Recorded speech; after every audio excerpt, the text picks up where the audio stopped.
Now that we have our triangle built, we want to construct a triangle that is similar to this triangle using only the measures of two angles. We're going to choose this 112.08 and this 22.96. So the first thing we're going to do is we're going to select the ray tool, and we're going to build right next to this triangle a ray that goes off to the side. It doesn't matter how far you build this line, it's going to go forever in one direction. And so now we want to copy this angle over here by angle D.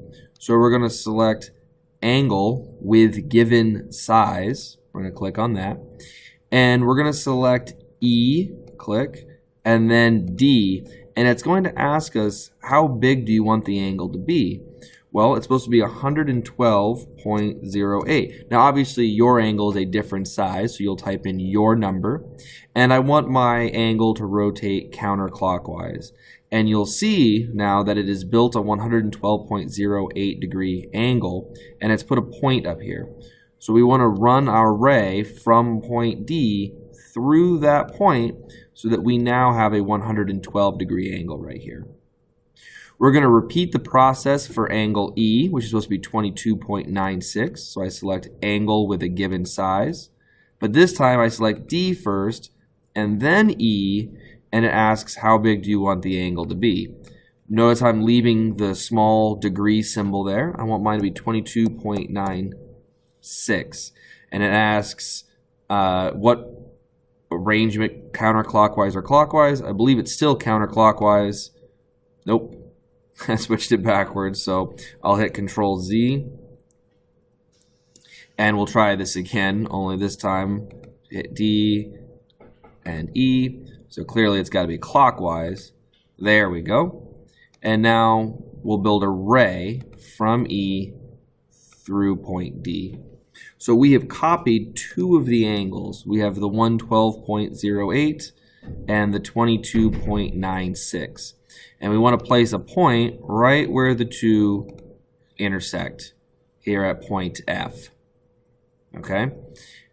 Now, I want to build this triangle, but I want to get rid of all of these rays, and I just want to use the polygon tool. So first, I'm going to hide each of the rays by clicking on the blue dot over here.